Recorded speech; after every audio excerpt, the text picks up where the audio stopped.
Shohei Ohtani nervous for his first postseason start as a pitcher for the Dodgers. Also, Dave Roberts talks about some of the Dodgers NLDS roster decisions. Clayton Kershaw has a new role for this team. What will the Dodgers 26-man roster look like for the NLDS? We're previewing the Phillies series. It's getting real. It's go time. Tomorrow the NLDS begins. That's coming up next on Dodgers Dugout Live. It's time for Dodger baseball. Welcome to Dodger Stadium. This is the golden age of Dodger baseball. The Dodgers are building a dynasty. You got it, Warrior Parade!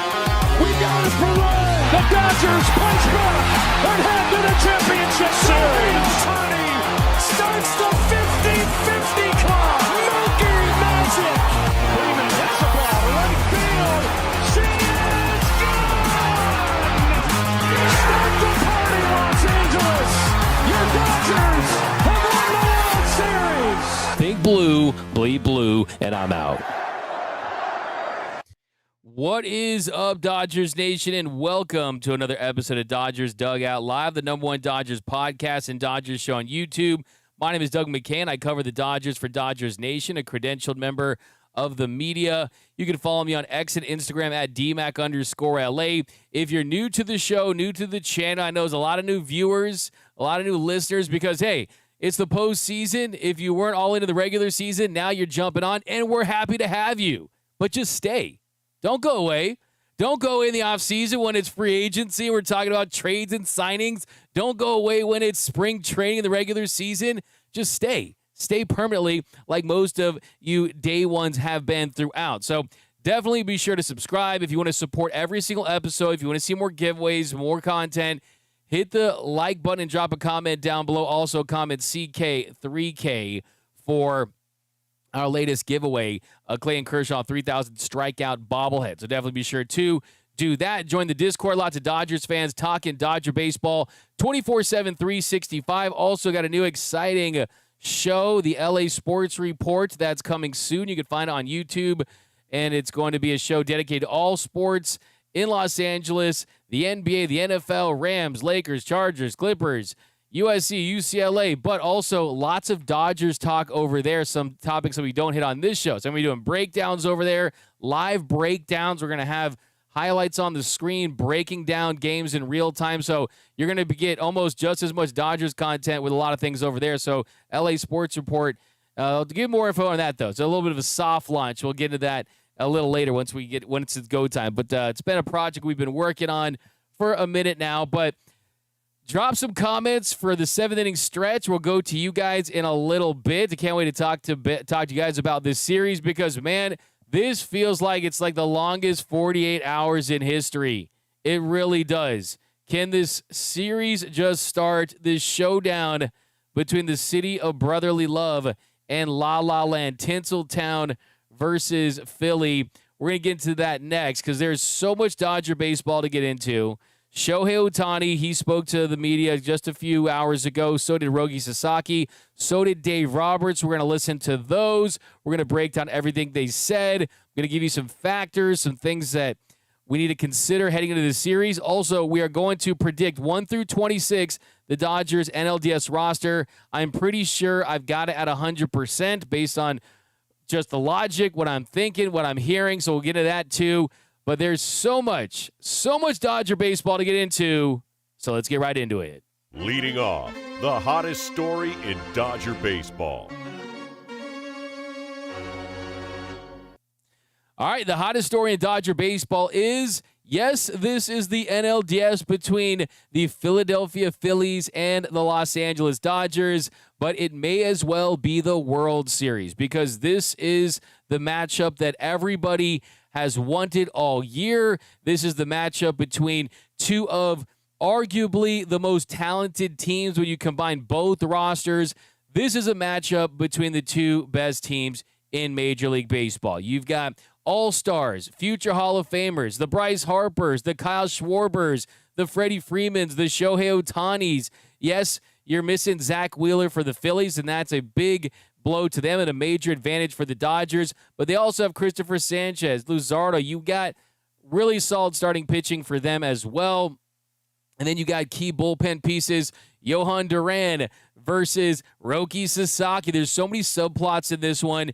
These two clubs have met in the postseason before. Some of those agonizing matchups, the Joe Torre teams, the Shane Victorinos, the Manny Ramirez's. We won't get too into that because it's a little bit of nightmare fuel. But this is Philly versus LA, right? I mean, this is Rocky versus the city that really made Rocky happen in Hollywood, right? Rocky 2 versus Rocky 1. And yes, it is a little interesting when your city's identity is linked to a fictional character. And I'm a big Rocky fan. Hey, Adrian! Hey, Adrian! But, hey, for this series, I'm not watching Rocky. I'm not doing it, okay? And I think this is going to be a matchup that is going to determine the World Series champion. If you've been watching this show for a long time, I've said that for a good while now that I thought one of these two teams would win the Fall Classic. And I love that the Dodgers are going to tackle this now. I really do. I would prefer to see them in the DS versus the CS. I think they're catching them at the right time. Last year, this Phillies team, they got a bye, they had a layoff, and they did not advance in the postseason. The Dodgers, the bats are hot, the guys are cooking, and you got Shohei Ohtani making his first start of his career in the postseason. So that is where we're going to start with Shohei Ohtani, who spoke to the media a couple hours ago, and it's going to be electric. This is everything that we dreamed of. This is what we dreamed of. We've got glimpses of it. We got the 50-50 season. We got the World Series in year one with Shohei. That was amazing. That was a dream realized as well. But tomorrow is the dream fully realized. Tomorrow is the dream fully realized. And what I mean by that is it's Shohei Ohtani hitting and it's Shohei Ohtani pitching under the bright lights of the postseason. Something that the Angels were never able to do, Shohei Ohtani is going to get to do tomorrow. Do something he loves. That's pitching in the postseason. Meaningful baseball. So let's hear from Shohei Ohtani because tomorrow is going to be absolutely electric in Philly. Postseason for the first time, but it was as a position player, as the DH. This year, it's as a two-way player. What do you think is just going to be the emotions of you taking the mound tomorrow for your first time in the postseason? 去年は野手でポストシーズンに初めて経験して、今回は二刀流、特にピッチャーとして経験しますけども、マウンドに上がる気持ちとか特別にありますか？今はすごい楽しみに、してます。I'm just really looking forward to it. Shohei, you've been in this environment before. People talk about being intimidated or the stage being too big for other players, but in your case, do you actually live for these type of moments, being in these hostile environments to perform at your best? こういう環境には慣れてると思いますけども、ポストシーズンで緊張する選手もいて、翔平はこういう立場に立って興奮してるなんか好きな雰囲気なんですかと。もちろん緊張することもあるとは思いますけど、なんですかね、シーズンこれまで勝ってきて、また明日プレーできるということにまず喜びを感じてますし、健康な状態で、明日またプレーできる状態を迎えられればそれがまた自分にとって幸せなことだなとは思ってます。I'm sure I'll be nervous at times, but more than that, I'm just really grateful that I get to play baseball and, at this time of the year, and, just being healthy is really important to me, so I'm just grateful for that.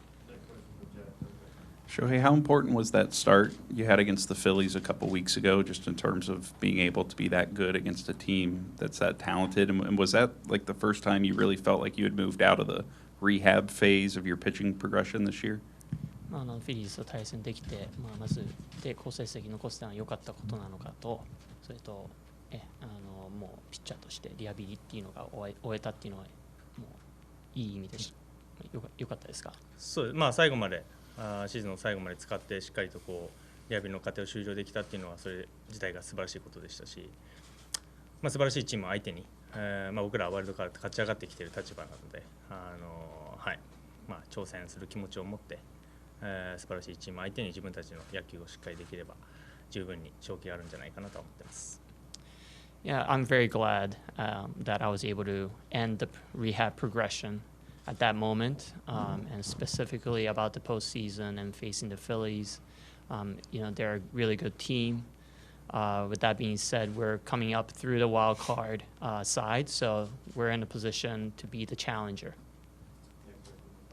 Yeah, Shohei, Andrew had said that you were going to be treated like a normal pitcher throughout this October. What do you think that could mean in terms of your availability and relief, pitching with less than your usual rest? Do you feel like you'd be able to do that if needed? フィールドマンさんが、先発ピッチャーの起用法はそのまま通常通りに行うと言ってましたけども、その中継ぎに関しては出るそうですかと。バッティングもそうですけどね、行けと言われたときに、何回も行ってきましたけど、行ける準備をしっかりしたいなと思ってますし、先発に関しては、その日の体調よりけりあると思いますけど、あらかじめ決まったスケジュールで、どこで、行くのかなという予想は大体できるので、しっかり体調を合わせて、行けと言われたところで、イニングもそうですけど、5回投げ切って、6回投げ切って、次も行ってほしいというのであれば、それをベストを尽くすのが仕事かなと思ってます。The principle that I follow is hitting wise, pitching wise, just really up to the coaching staff to make the determination on when to pitch. My intention as a starting pitcher is to go 5-6 innings, and if the coaching staff thinks that I'll be somewhat be able to be utilized in different situations, then I'll be ready for that. Shohei, Jason Dumas, 6 ABC here in Philadelphia. What do you know about the Philadelphia fan base, if anything, and what are you expecting out of the atmosphere tomorrow? 明日の環境、敵地での環境と、フィラデルフィアファンの印象っていうのはありますか？野球に対して熱量が高いですし、球場での盛り上がりというのも他の球場に比べて素晴らしい熱量があるなとは感じてますね。あとはチーズステーキがすごく美味しいクラブハウスだなと毎回思ってます。They're known to be very passionate fans. The atmosphere, I'm sure, is going to be passionate and rocking as well. And one thing I do know is that they serve really good Phillies cheesesteak at the clubhouse. Shohei, you mentioned your recent start against the Phillies, and of course you dominated that one, but they'll adjust to you. What are some of the challenges of kind of turning around in such a short time frame? 最近フィリーズと好投しましたけども、最近対戦したってことで何かちょっと難しいところっていうのはありますか？それはお互いにいいこともあれば悪いこともその都度対戦するたびに学んでいくんじゃないかなとは思うので、お互いに、前回の対戦を通してそういうなんていうんですかね、自分をどう攻めるか相手をどう攻めるかというところを勉強して明日の試合に臨むんじゃないかなと思ってます。I'm sure there's pros and cons on both sides as a pitcher and hitters facing me. Having the history just provides a little bit more context. So we're going to find out tomorrow. We often see starting pitchers in the postseason experience a bump in their fastball velocity.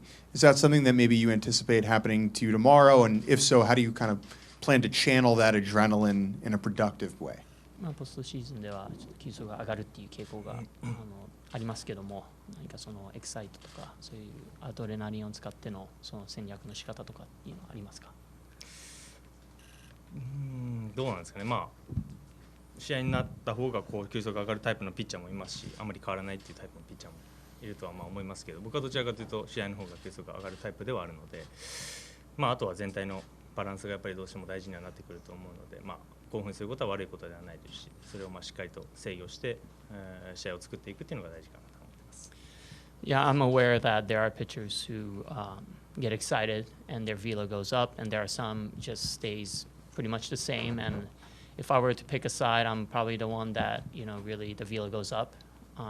With that being said, though, it's really important to make sure that I'm poised and balanced, and so it's just going to really depend on how well I can compose myself out there as well.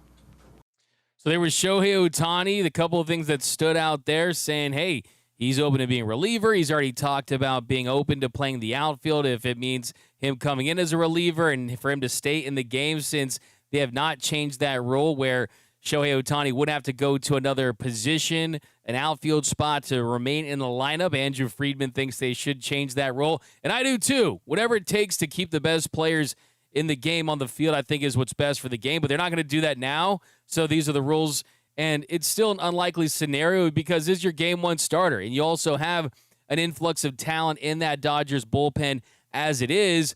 Another thing that he said that really stands out was he talks about his nerves and just being a little nervous. And look, I like the fact that he said that because this time last year when the postseason began, they asked Shohei Ohtani if he was nervous, and he cut off the reporter right away and said no. And I think now that he's actually gone through the process, he understands that it's different when you're going to be a starting pitcher versus you're in the lineup as a DH. And starting is very different than just being in the lineup. So for him to acknowledge that and embrace that, I think it's freeing for him. I'll never forget Tom Brady saying, hey, the second I wake up and I don't have butterflies on a game day and that I'm running out of that tunnel and I don't feel like I'm going to throw up because of the nerves, then I know it's time to retire.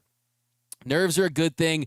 It means that you care. And I think as far as who should be nervous, I think it really should be that Phillies lineup because Shohei Ohtani, he's been absolutely dealing lately. I mean, ever since he started to implement that curveball, which Jose Mota said he was going to do on this very show, he has been even better than you could have expected. Ohtani is elite. The stuff plays up. We're talking triple digits on the fastball. We're talking about modicum of everything that you could really need from a pitcher to go out there and be dominant, because there was he has shown some outings where it was still work in progress. He had a 5.71 ERA in August. He had the game where he had 4 runs against the Angels. After that, he gives up the 5 runs in Colorado. But outside of that, I mean, he's just, since he started throwing that curveball against the Reds and he gave up 1 run in 5 innings, he's been lights out, hasn't given up a run since. So he's been fantastic. You're going to see him just attack hitters on the mound like he does, with conviction, with the ability to go out there and rely on velocity, but also keep hitters off balance. If you look at his attack plan and some of the best pitches that he's been able to throw this year, really, I think he's still in a stage of, look, I can go out there and I can throw a curveball, I can throw a slider, but it's setting up that fastball command. And once he has that fastball command, the movement profiles on his pitches are so good that he's going to go out there and be lights out. I think for him, it's just making sure you get off to a good start, taking advantage of getting through those lefties in the top of the lineup early on. And then I feel really, really confident about him. I really do. I mean, this year, you look at the pitch mix, he's throwing the 4-seamer 38.6% of the time, the sweeper 22.8% of the time, the slider 11.3%, the curveball 8.8%, the sinker 7.2%. Also has a cutter, a splitter. So we're talking about a human being that is throwing 7 pitches out there, and the curveball has been great. The fastball has been elite, a 183 batting average against. They're slugging 250 off the heaters, average 98.4 miles per hour. So the stuff's been fantastic. It's just about going out there and having the command. And the only thing I think could impact the command is if the game speeds up on him and he's feeling some nerves. But even then, this is Shohei Ohtani. Every single time he's been asked to step up in a big moment on a big stage, he does it. And we expect nothing less than greatness from the big show on the big stage tomorrow. Now, as far as the rest of the Dodgers rotation and how it's going to line up in this series, well, we got word today that you're going to have Shohei Ohtani, of course, in Game 1. Then Blake Snell will get the ball in Game 2. And then Yoshinobu Yamamoto, who has a great road ERA this year. He's been fantastic outside of Dodger Stadium. He's really fantastic everywhere. He's going to be on the bump for Game 3 back in Los Angeles. So the big takeaway here is not those guys being slotted into those games. It is the fact that you're not seeing Tyler Glasnow. And Tyler Glasnow is a Game 1 or 2 starter for most teams around Major League Baseball. But when you got more aces than a deck of cards like the Dodgers have, and you have a NLDS that is spread out. This is perfect. I cannot stress this enough. It cannot be overstated. For a Dodgers team that had to play 2 extra games, that is going to stretch out their starting pitchers, you're seeing their starters consistently throw over 100 pitches, get pushed into the 6th and 7th innings, which, 40 years ago you would say, wait a minute, that's a long start? Yeah, well, things have changed. And by today's standards, when you have starters going less than 5 innings, typically in postseason games on average, that is a big difference maker for this team to have the days off. So let me give the schedule real quick, and I'll tell you how the starters fit in there. So game 1 tomorrow, Saturday, October 4th, in Philly, 3:38 Pacific time on TBS. Shohei Ohtani going up against Christopher Sanchez, and then it's an off day. It's Sunday. Go watch football. Go watch your fantasy team players. Go relax. Go run up and down the steps if you want, like Rocky in Philly. You got the day off. So that really helps set up Blake Snell for game 2, because you got game 2 on Monday, October 6th, 3:08 p.m. Pacific start. Then game 3 is Wednesday, October 8th in Los Angeles, a 6:08 start. So you've got the day off in between games 1 and 2, and then you have a day off after game 2 in between games 2 and 3. So you're off on Sunday and you're off on Tuesday, and then you play 2 straight games. Game 3 and game 4 are Wednesday and Thursday, and then game 5 would be Saturday. So with those days off, it really helps this Dodgers team set up this rotation. And the rotation with Shohei Ohtani in game 1 gives you a chance to go up. There were some conversations. Hey, if you win game 1, you go to Tyler Glasnow in game 2, and then you got the big dogs as far as Yamamoto and Blake Snell in games 3 and 4 to close it out, so you don't have the threat of going back to Philly. They decided, hey, let's go with our best starters on rest. And that is what they're doing. Because Blake Snell is a guy that he said after the game, he just wanted to pitch, and he will be slotted in wherever they want him. But I think it's important, too, to know that, hey, this is going to be a long postseason run. So Snellzilla, he had 9 strikeouts and 7 innings of work against the Reds on Tuesday. He's going to be on 5 days rest for game 2 on Monday. And then Yoshinobu Yamamoto, who had 9 strikeouts of his own and 6 2/3 innings of work on Wednesday. If it weren't for a Teoscar Hernandez misplay that should have ended an inning and forced Yamamoto to throw 12 extra pitches there in the first inning that led to 2 runs, we could have seen Yamamoto go 7 or 8 innings. That's how good he was. Well, he's going to be on Wednesday, and he'll be on 6 days rest. So 6 days rest for Yamamoto, 5 days rest for Blake Snell. And then Dave Roberts also mentioned that Tyler Glasnow is going to be available in game 1 in a relief role. So let's see how many innings they can get out of Shohei Ohtani. Will it be 5? Will it be 6? And then where do you go from there? Considering it is a lefty-heavy lineup for the Phillies with Bryce Harper, with Kyle Schwarber, with the firepower they have from that side of the plate, do you consider going to a lefty out of the pen first, someone like a Jack Dreyer, someone like an Anthony Bonda, who Dave Roberts has already said is likely going to be on the NLDS roster, even a Robleski, a Tanner Scott? I know that name might freak you out a little bit, but I could see them going with the lefty out of the pen, and then you get some length from Tyler Glasnow, and then you get the ball to Roki Sasaki. So you're going power from the same side. That can put you in a tough position. But I think going power with Shohei, being efficient, being effective, going 5 or 6 innings, giving up 1 or 2 runs, you'll live with that. Hopefully it's 6 or 7 shutty. Andrew Friedman did say that they view him as a normal starting pitcher. They're saying that, but unless he's extremely efficient, I do think that he's going to have a shorter leash compared to Yamamoto and Blake Snell. I don't expect them to have the same approach towards those guys as they're going to have towards Shohei Ohtani, just because those guys, all they're doing is starting. All they're doing, D-Mac, is just freaking being aces, being some of the best pitchers in the world. No, that's what they're doing, I should say. And another thing, too, though, is on top of Shohei Ohtani being a position player that's also pitching and starting games, he also could be used as a reliever, too, as a bullpen lockdown piece as well. So that's another thing to consider too, is that you want to make sure that he's here for the long haul. Remember, you got to win 13 games. You've got to win 4 rounds now, and the postseason can be long. You got a 3-game series, a 5-game series, and 2 7-game series. So I like that idea. I like the fact that you're bringing a lefty, possibly after a righty. Go to Glasnow, go to Roki. That's how I would set things up. Blake Trina has pitched a lot better of late, so that's definitely promising.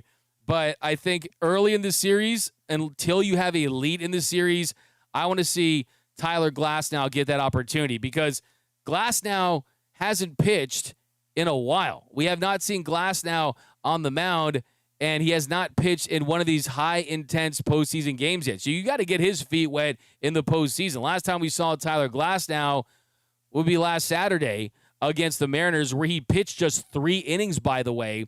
So if he pitches tomorrow, that'll just be his normal bullpen day anyway. So you could still pitch him tomorrow, and then you could still have him available for Game 4 at Dodger Stadium if the Dodgers have not closed out yet, or they haven't got closed out yet. We know the latter is not going to be what it is, okay? So I don't want to speak that nonsense into existence. So point I'm trying to make is you got nice flexibility with the Glasnow. Use him as a reliever and as a starter in the same series. So I do want to see Glasnow tomorrow. And I want to see him shake the narrative that he's not this, he's not that, he's injured, this and that.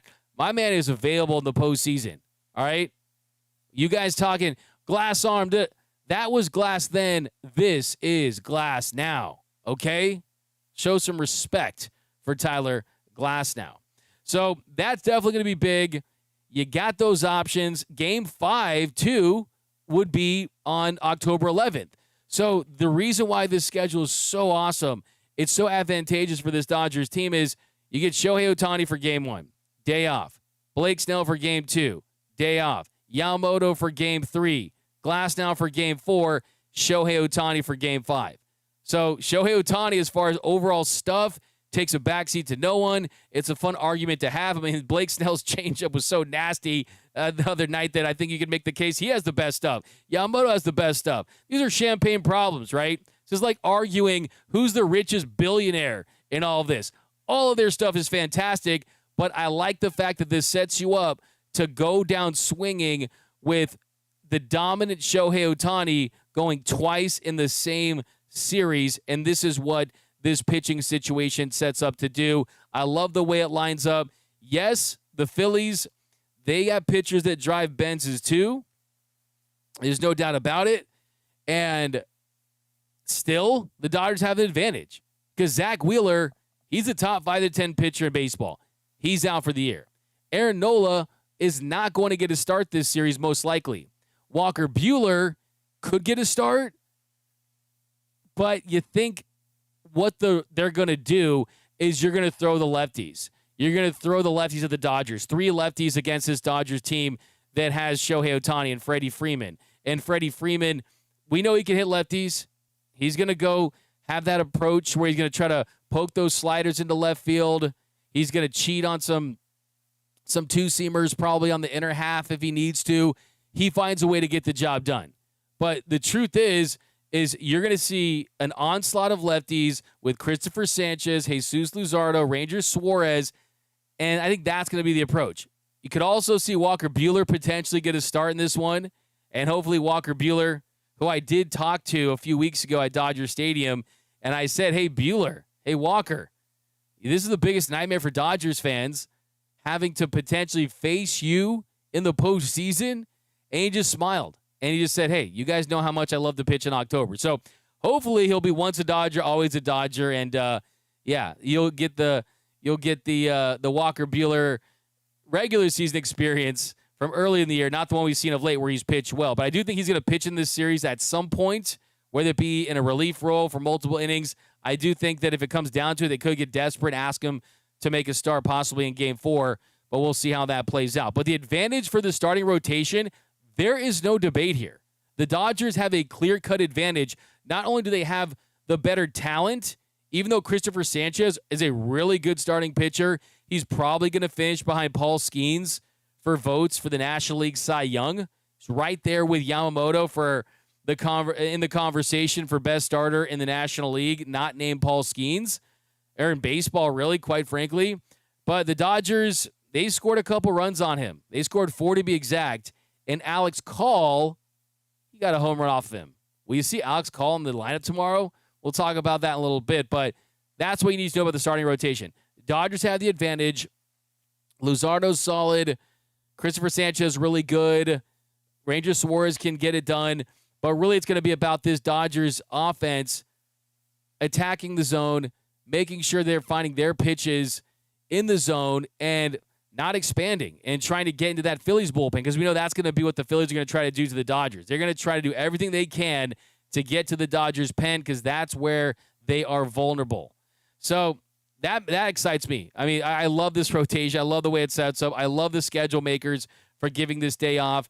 The only thing that you would have changed, like I said, would have potentially been if it feels like you get your split in game 1 already and you're playing with house money in game 2, you don't use Tyler Glasnow in a relief role in game 1. You kind of stick to the Emmet Sheehan types, and then you pitch Glasnow in game 2, and then I really kind of think that would be the question I would have. That's something that I would have considered, but still, now you're in a position where you know you pitched your best guys while the series was guaranteed. So that's the thought process there. That is the thought process there, because it does scare you with Tyler Glasnow's road ERA and him not pitching at a Dodger Stadium. So it is high-stakes poker at that point. So I'm glad they did what they did, and I think it was the right move. But now let's listen to Dave Roberts, who talked about the Dodgers, Phillies, NLDS showdown, and also some of the roster questions, some of the pitching plan questions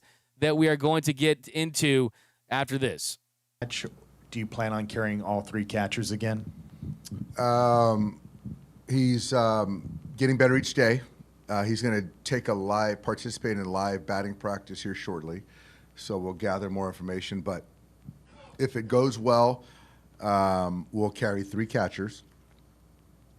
And then, as far as availability, not sure yet, but he will be available to catch.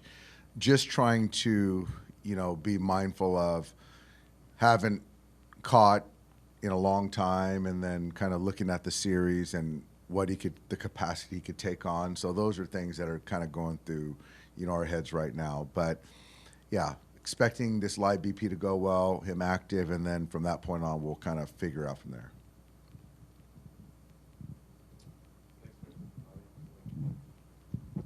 Yeah, Dave, before the regular season series against them, you kind of mentioned how important some of your lefties are going to be on their lefties. Like, is that something that is a factor when you guys are sort of going through roster options right now? It is. It is, but, obviously, the truth is that, some of their guys, Schwarber in particular, agnostic. Yeah, but I do think that, the ability to kind of counter something with the right-handed starter, with guys on the bench. So, yeah, their kind of construction of their lineup, their roster, it certainly lends itself to more left-handed pitching. But, yeah, we still got to be good against those guys. And then Andrew said after the wild card series that Shohei's going to be treated like a normal pitcher from now on. Is that something where you're even going to be able to consider using him on less rest than usual, using him in relief at any point if needed this series? I think more. I'm sure that was more of the vein of, how we use him as a starter. He's going to start tomorrow, and I don't see him going on short rest or pitching out of the pen. Could change as the series evolves, but I think right now it's just kind of lock in on game 1 and see, where he's at after that game. With Shohei, Yamamoto, Snell, how much are you going to push them, rely on them to kind of carry you through this series? I think it's all contingent on how they're throwing the baseball. I think it's easy to say that there are most talented arms on the staff, And so obviously with that, you want them throwing the majority of the innings, pitches. But that's all, the stress, how they're throwing the baseball for me. And, I've been known to push guys, as I have recently. And if they earn it, if I'm seeing such, and if not, then we have other guys that we'll go to. As you guys evaluate just the state of the pen, could it make it more likely that you use some of those starters in relief roles on their bullpen days a little more aggressively? I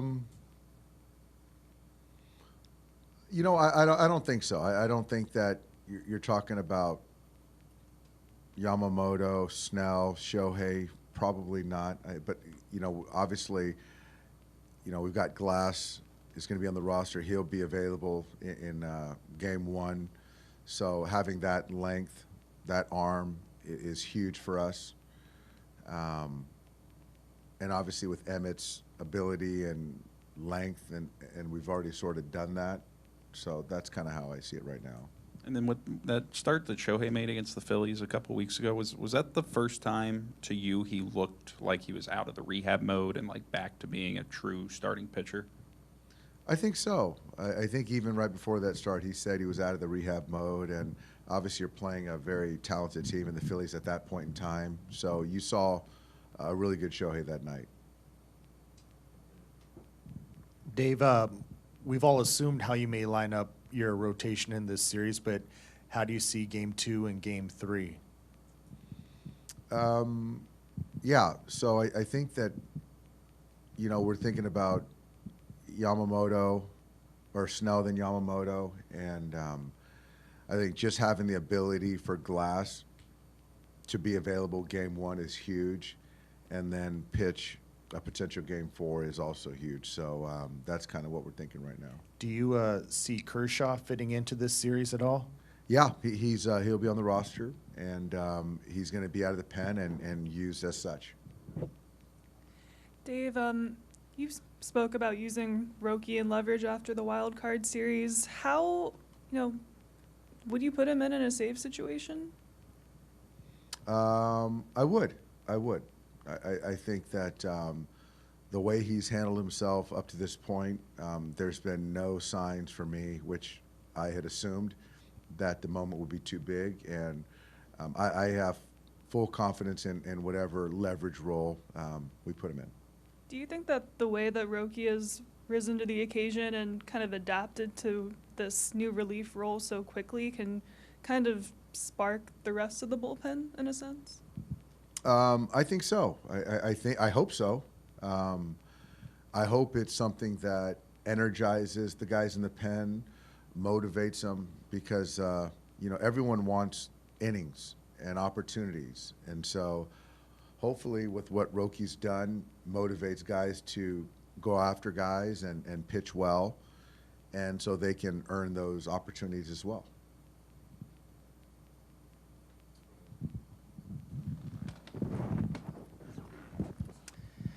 Phillies obviously haven't announced their rotation yet, but there's a pretty good chance they'll go with 3 left-handed starters, a little unusual. You mentioned Schwarber. I know your 2 lefties are really good left on left also. What do you make of your lineup against left-handed pitching, and what kind of challenge maybe does that present, or positives are there to facing 3 straight lefties? I think the positives are you get consistency of sort of who you're running out there. There'll be a couple tweaks with our lineups. But I think the challenges are, those 3 arms are very good arms. If you're referring to those 3 lefties potentially starting against us. They're each different. Our lefties do a good job of being able to use the whole field, to be able to handle the spin, fight off the velocity. And so, I think that we're really equipped to, handle left-handed pitching or right-handed pitching. We've got a really talented lineup too. Hi, Dave. Cole Weintraub, NBC Sports Philadelphia. Your 5 through 9 hitters hit 400 last series. What did you see specifically from those guys, and how can they carry that momentum into Game 1 this series ahead? I think those guys, we eliminated the punch, the strikeouts. They won a lot of good, tough pitches, and they hit to all fields. And so when you can, be able to use the whole field, spoil pitches, bleed into the top of the order, you get some good things happening.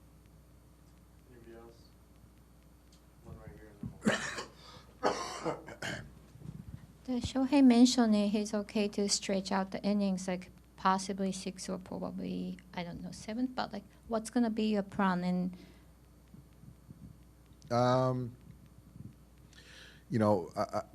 he's already gone through 6, which has been great, which is something that we wanted to kind of reach that marker in the regular season. So, if it's all kind of contingent on how he's throwing the baseball. So if it's 6 innings, it could be 7 innings. I think this is something we've been waiting for, all year. So he's ready for this moment. So for me, I'm just going to sit back and watch closely. But, as he said earlier, just treat him like a regular pitcher. So there you go. He said possibly 7 innings for Shohei Ohtani. Of course, that is going to be largely predicated on how efficient he can be. But make no mistake about it. Like I said, this Dodgers starting rotation, since the beginning of September, you compare them to the Phillies. The Dodgers starting rotation, a 1.10 ERA, a 1.67 FIP in 11 starts in 65 2/3 innings. The Phillies rotation since the beginning of September, a 2.9 ERA, a 2.77 FIP. Even if you want to go back longer than that, the second half of the season, the Dodgers starting rotation has been better. A 2.59 ERA to a 3.45 ERA. The Dodgers do have the starting pitcher advantage. And then there is some of the questions about the bullpen. And the big question right now is about Roki Sasaki, and Roki Sasaki getting high leverage innings, which I think absolutely is going to continue. And we saw a couple of weeks ago against the Mariners, or last weekend against the Mariners, going into that spot against Cal Raleigh in a raucous environment, getting 3 strikes against him, a guy who was an MVP candidate, showing no signs of breaking down, showing no fear. The fact that he did that, yes, the postseason is very different than the regular season, but I do think that he's got a history of the WBC, the NPB, knowing that all the pressure that's on him, I think is going to rise to the occasion, live for the moment. He is the Dodgers' Frankie Rodriguez. I'm calling it right now. You're going to see him get 4. You're going to see him get 5 or more saves this postseason for the Dodgers. And it's one of the great stories, let's be honest. I mean, for a Dodgers organization that has put a lot of time and resources in taking over Japan, right? I mean, what did the Dodgers say? They wanted to paint Japan Dodger blue. And they've done that with Shohei. They've done that with Yamamoto. And that helped them get Roki. And early on, it wasn't good. He struggled. He looked like he was crying in the dugout. And then he went on the IL in May with shoulder inflammation. Then we haven't seen him for months. He starts rehab, and he's throwing 94, 95, giving up a lot of hits, hitting batters, walking guys. The organization said that it's unlikely that he's going to come back and help this team. Then all of a sudden he wakes up. He's throwing from a lower slot. The arm angle, the degrees is from 48 to 41, and you're seeing just better mechanics, him throwing 100 again. And I think it's simple at this point. He's our guy. He's our guy. Roki Sasaki is the Dodgers guy. And Mason Miller is in Cancun. And the Dodgers didn't have to give up the farm to go get Mason Miller because they already have Roki Sasaki. So that's a massive, massive, massive, massive development for this Dodgers team to have Roki do what he's been doing. And actually, before we get to Roki Sasaki, I want to say something. Did you guys see this from Manny Machado? Did you guys see this from Manny Machado after the game, after the Cubs defeated the Padres in the wild card round? After Manny Machado goes out there, he hits the big home run in Game 2, and it looks like, oh, Manny Machado's going to have that moment. And then what happens? Manny Machado and Fernando Tatis Jr., like they do late in series, they did not come through. They did not get the job done. We've seen it so many times. Tatis, Machado, Manny Mafrado, and Tatis, they combine to go 2 for 22 with a home run and 3 walks, 7 strikeouts, and just 2 RBIs. They are not They are not like us. They do not have Shohei Ohtani and Freddie Freeman and Mookie Betts, guys that have World Series rings. And after the game, Manny Machado was asked about the season, and he was asked by a reporter to assess the Padres season, and this is how Machado handled that question. I know it just ended, but how do you assess a season like this? I mean, what type of question is that, dude? My guy. How do I assess the season? We just lost. How do you think I assess the season? How do you think I assess it? I don't know. That's what I was asking. You tell me. What's a loss? We lost. How do you assess it? It's a loss. You lost.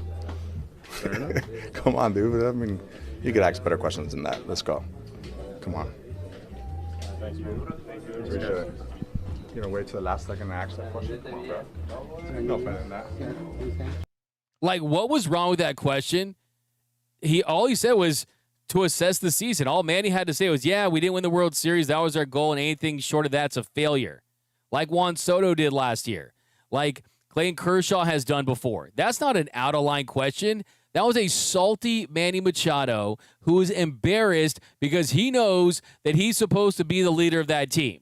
He knows that when they played the Dodgers and they got that split last year, he said, hey, cameras, come over here. Watch me give a big speech to my guys so it looks like I'm a great team leader. Come on. Tell me when you press record so I could get into character. Right? Right? No. And this Padres team, they think that they can contend with the Dodgers. Here's another year where they have not won the World Series. And it's the longest run for a team in their existence to not win a World Series in their franchise's history. So, hey, enjoy that banner. I am seeing it right now in my head. The Padres banner, the Game 2 of the 2025 Wild Card Round Series against the Cubs banner. We were in first place for 48 hours against we were in first place in the NOS for 48 hours banner. I mean, that's embarrassing stuff. I mean, that's just so uncalled for. I mean, look, I don't care too. I mean, look, I've had players yell in my face before, like Tyler Sear did one time because I mispronounced his name. That's fine. It was an accident. I apologize for it. But that was nothing to apologize for. I mean, he didn't do anything wrong. I mean, I just can't believe he did that. But let me know down below. We're not going to get that Dream Padres series in the NLCS. They'll be watching from Cancun or Cabo, wherever the heck they are. But now let's hear from Roki Sasaki. And when we come back, we're going to run down this roster. What will the Dodgers' 26-man roster look like for the NLDS? That's coming up next on Dodgers Dugout Live. Being able not only to show up for your teammates, for yourself in such a big moment for this team. 9回抑えとして出てきて結果抑えることができて自分自身にとってチームに貢献できたっていうのは大きいことですか。そうですね。ポストシーズンも初めての経験だったので、その中で4点差でしたけど9回、投げることができて、自分としてもすごく良かったと思いますし、自信にもなったので、これからのまた次のシリーズで、生きるのかなと思ってます。I definitely think it was a confidence booster. Although we had quite a few run support in that situation, the ninth inning, just being able to experience the postseason in the United States was definitely a confidence booster. Roki, what came first? Throwing 100 miles an hour and then get your confidence, or did you have confidence as the Dodgers were working with you to get your velocity back? Which came first? And also, how much have you leaned on Shohei in the last week or so? 100マイル投げれたから自信がやっぱ増えたのですか、それとも結果とかそういう過程、そのドジャースと一緒にやってた中での過程の中で自信がついたのかと、それと翔平はどのぐらい声かけてくれて助けになったのかと。自分のそうですね、100マイル投げれて、自分の、出せるであろうパフォーマンスが出せるようになって。球速だけじゃなくて、コントロールだったり、変化球ってところも自分の思うようなボールが投げれることによって、そこは自信を持って試合に挑めてるなって感じますし、大谷さんからはそんな声かけてもらったんですけど、早く投げんかいとかしか言われないですね。in terms of the velo, of course that helps. But aside from that, it's about the quality of the off speed, the command of my pitches. So that the combination of all those three was something that led to me just having more confidence in myself and the expectation that, I could, pitch the way I did.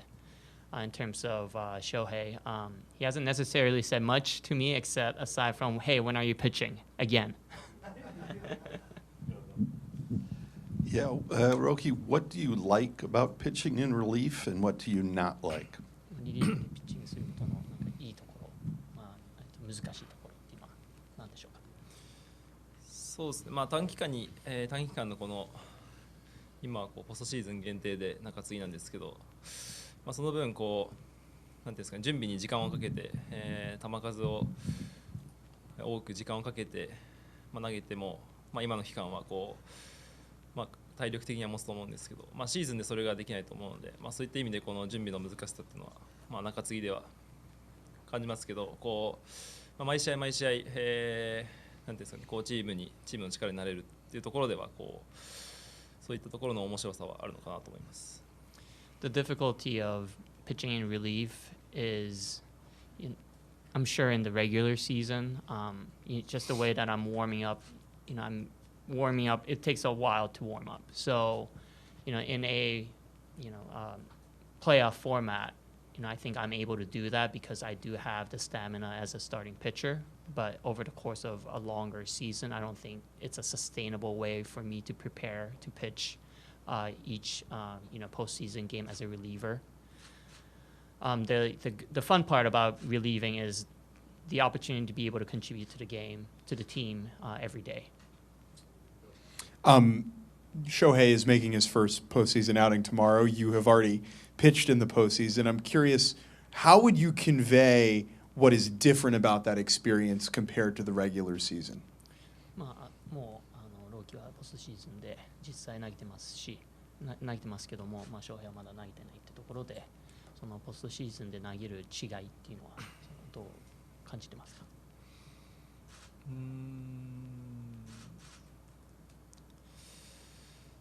そうですね。僕自身そこまで投げてて、違いは感じなかったですけど、中継ぎで、シーズン中は先発で投げて、中継ぎだった、今回中継ぎなので、そこの違いの方が感じたので、僕の中ではそこまでまだ、感じないのかなとは思ってます。Personally, I haven't felt too much of a difference pitching in the postseason versus the regular season. I think the difference that I feel more so is, I pitched as a starter in the regular season and now just pitching in relief in the postseason. So it's more about the role rather than the, regular versus postseason. Yeah, Roki, how difficult is it to change your arm slot in the middle of the season the way you did? And being willing to do that, what does that sort of say about the trust you've developed with the Dodgers organization over the last year? 投げる腕の角度っていうのは、変えたと思うんですけども、その実際変えた時の難しさとか、フォームの修正っていうのはどのぐらい難しかったですかね。そのアングルに関しては、肩の影響もあったので、もともと今年の最初の方が逆に、自分らしくない、角度だったと思うので、それがトレーニングだったり、そういうところで正しい動きだったり、っていうのを学習させながら、今は無意識に投げてるだけなので、そこまで投球の中で意識したわけではないので、そこまで難しくはなかったです。In terms of the arm slot, it's not something that I consciously try to change. It was more about making sure that, I incorporate new routine in the training room, in the weight room.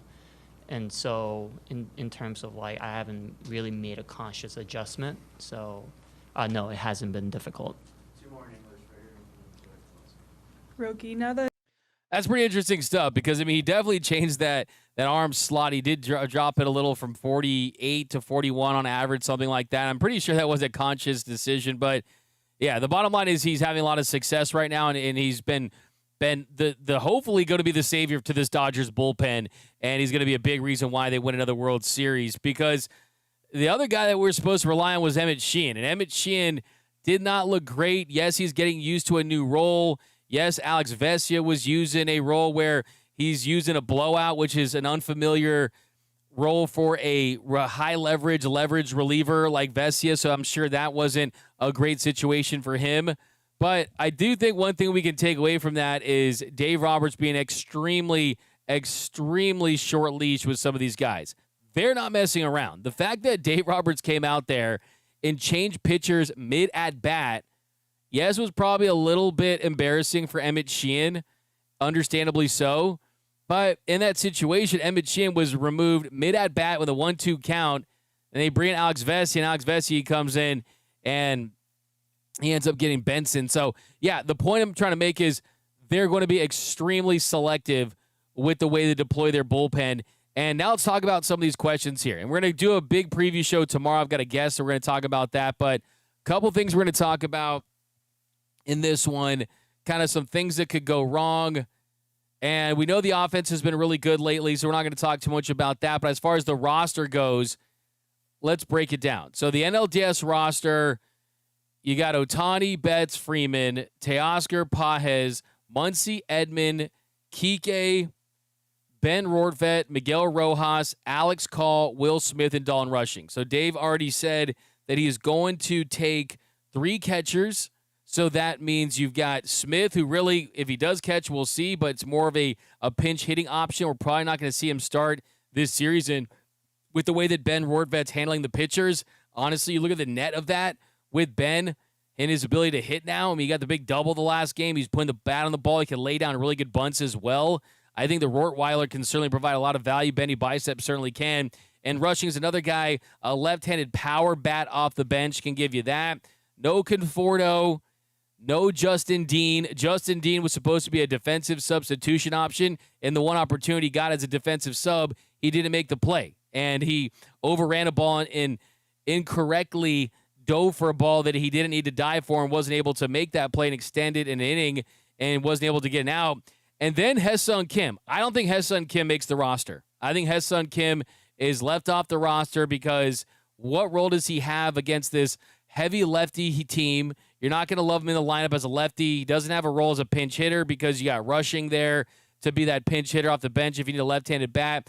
And as far as pinch running goes, you got Alex Call that can provide some pinch running benefits himself. So I think that he's going to be off the roster, and you're going to see 13 position players, including Shohei Ohtani, with that group. Now, as far as the pitching side goes, you got Blake Snell, Yoshinobu Yamamoto, Glasnow, Treinen, Vesia, Roki, Tanner Scott, Jack Dreyer, Anthony Bonda, Clayton Kershaw, Edgardo Henriquez, Justin Robleski, and Emmet Sheehan. I think that's the roster right now, but from what I'm hearing, some of the things they're juggling around is, does Edgardo Henriquez make the roster? He did not look great. You got Ben Kasparius as an option against right-handed batters if you want to go that route. And then Tanner Scott, I have heard that they're at least having conversations, because if you look at Tanner Scott, and I personally, gut tells me 72 million reasons why. He was really good in the postseason last year. I think that the stuff velocity-wise, I mean, he still plays. But one thing to consider for Tanner Scott is he's a left-handed reliever, but has some pretty nasty reverse splits this season. Lefties have a 944 OPS versus Tanner Scott this year, and righties have a 720 OPS. So lefties have hit him hard. So do you really want a lefty out there? I mean, look at Alex Vesia.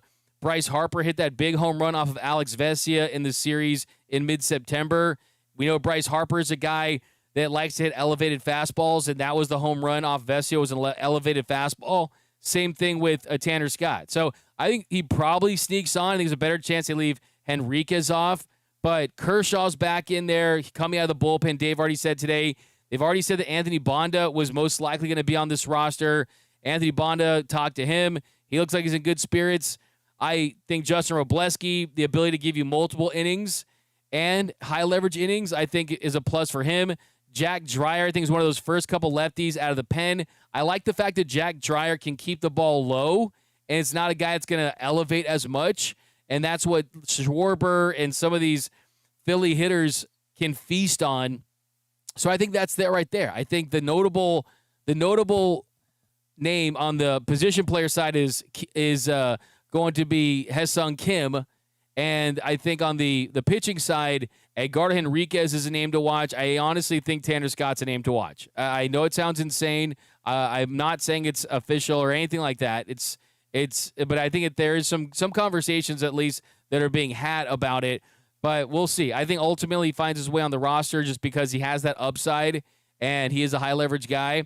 But I would not be surprised. I would not be surprised if you saw them leave him off of the roster just because he has struggled, and it makes you wonder, do they trust him against lefties, and do they trust him in any high leverage situations? It's something that they just it makes you really wonder. Or do you keep Enriquez, and then do you have Ben Kasparias take Tanner Scott's spot, or do you go that route? Because you can't have Will Klein back until the NLCS if you want to go that route. Michael Kopech is injured. Brusdar Graterol has already announced he's going to be out for the rest of the season. Bob Miller and Kyle Hurt, those aren't realistic options because they haven't pitched on this level yet. But I think that's the roster right there. And another big question, too, will Alex Call start in Game 1? That's a big question. Will Alex Call be in the lineup because he did hit a home run off of Christopher Sanchez in the series against the Phillies earlier? He's really good against lefties, and lefties have been dominated by Sanchez. Lefties, a 478 OPS versus lefties. We know he's nasty with the sinker and the slider. We know what he can do. But with Alex Call, he is a 775 OPS versus lefties. He's slugging 432 off of breaking balls. So could he get to one of those breaking balls from Christopher Sanchez?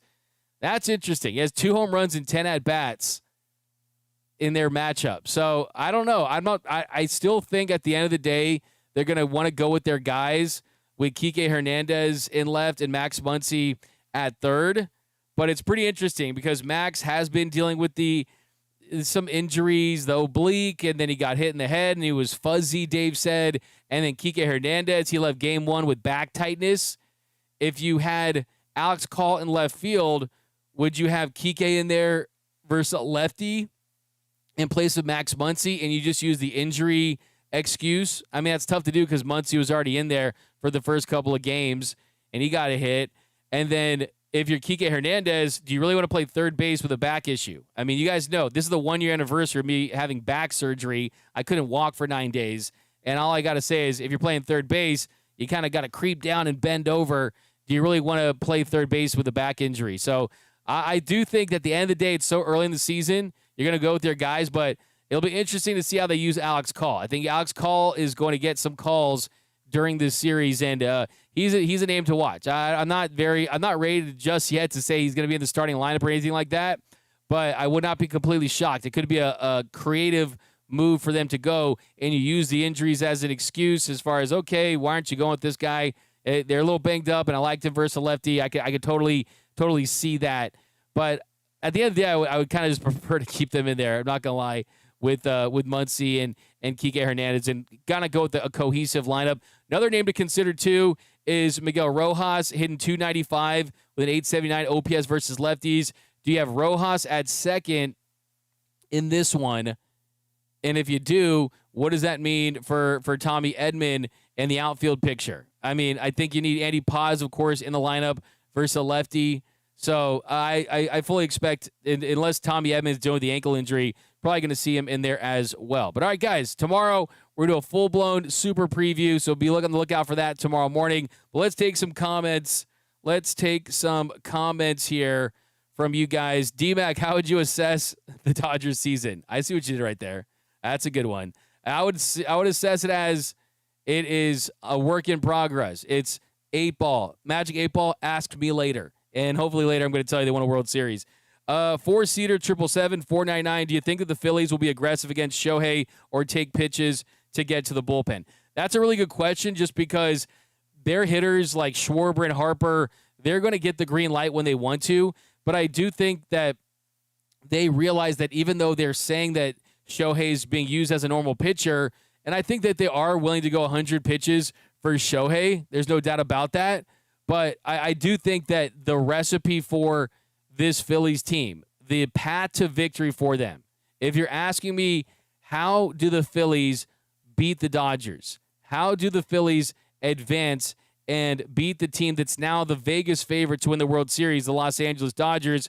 Well, the best way to do that is get to your starters. And you do that by a couple of ways. You either knock them out by hitting them and chasing them, or you knock them out by forcing them to throw more pitches. And I think that the Phillies' MO, they're going to try to be aggressive. They're going to try to do it their way. They want to see Shohei Ohtani to get bounced from the game because they scored 5 or 6 runs off him, not that they made him throw 100 pitches and he gave up a couple runs. Because you have to remember, this is a Dodgers offense on the other side. It's hot as the devil's armpit, right? And they're ready to go out there and score a lot of runs. So personally, I believe that you're going to see a mix and match. Different guys in the lineup are going to want to see pitches and have good at bats.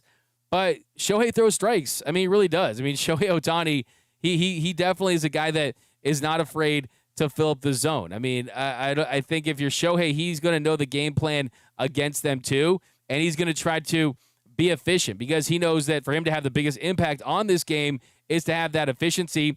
But Ohtani has a 4.3% walk rate.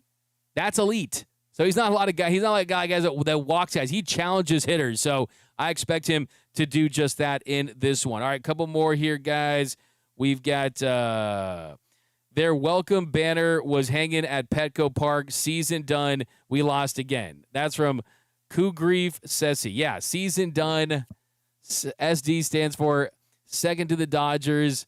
It's San Diego still doesn't have a World Series. I've heard it all. We've got give me Ben instead of Henriquez. I'm with you, Dirty Don. I would put Benny C on this roster instead of Henriquez. I said that after the postgame show, the postgame show a couple of shows ago. I said that same thing, and I fully believe it, and it feels like it's possible. MG D-Mac tells Shohei to change his walk-up song. I feel like Stay Fly by 3-6 Mafia would be a banger. I gotta stay fly. Here, let's see. I gotta stay fly, till I die, Okay, let's see. You guys like my sound machine or no? Here we go. Oh, wait a minute. Oh, wait, this is the wrong one. I gotta stay fly. Okay. Ben Tortvet, that's the comment of the show, Mario Landaverde. Appreciate that. Conforto will wear a Hawaii shirt and flip-flops tomorrow. Ouch. You're going in on Conforto. But all right, guys, that's going to do it for this episode of Dodgers Dugout Live. We'll be back tomorrow morning to preview it. It's going to get some guests on. It's going to be an electric weekend. Expect wall-to-wall coverage. I actually just got an email. I got approved for the NLCS and the World Series. So cross your fingers they make it. If they do, I'll give you guys even more behind-the-scenes access, wall-to-wall coverage. This is your spot for all things Dodger baseball for the next month.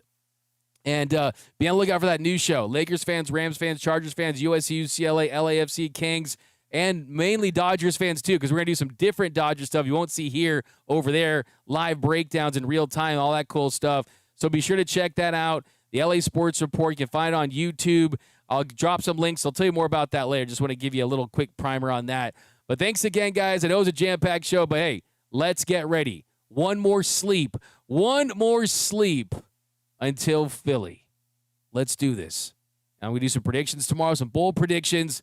Get excited, Dodgers Nation. It's about to get realer than real tomorrow against the Phillies. Follow me on X and Instagram at DMAC_LA. Hit the subscribe button. Hit the notification bell. Hit that like button for your Los Angeles Dodgers. And remember that nothing, absolutely nothing, brings together quite like Dodger baseball. And until next time. Actually, here, last super chat, $4.99. Hey, D-Mac, this is from Jason Bernal. Hey, D-Mac, why is there a day off in between games 1 and 2? Wasn't like this last year. It wasn't like this last year or the year before that. I mean, when you look at it, it's a lot has to do with television. I mean, you look at a marquee matchup like the Phillies and the Dodgers. You don't want to go up against the postseason. I mean, you don't want to have your marquee event in the postseason go up against the NFL. I mean, you don't want to do that. But, yeah, I mean, last year, Saturday and Sunday, those 2 games against the Padres were back-to-back. And then you had the day off after games 1 and 2, and you had the day off after games 3 and 4. So We'll see why they did it, but it's a great thing for the Dodgers. This is what you want. So that's definitely that. But thanks again, guys. Talk to you later. Have a great Friday night. Great Friday night. Comment CK3K. BC says repeater buzz. Let's do some shout outs here. Lola, Dirty Don, C. Sierra, Hakuna Mateo, Craig Glover, Planet, AI Mary, MTV Gen X Watcher, Dirty Don, Abel, JF, Rosemary, 4-seater, 777, Delirium. Delirium says, I don't want to see that giant tarantula on the Citizens Bank outfield wall. Roseman, Carino, Mario Landavero. Thank you guys for rocking with us. And remember, nothing brings together quite like Dodger baseball. And until next time, think blue, bleed blue, and I'm out. Start the party, Los Angeles! Your Dodgers have won the World Series! And when the upcoming winter gives way to spring, rest assured, once again, it will be time for Dodger baseball.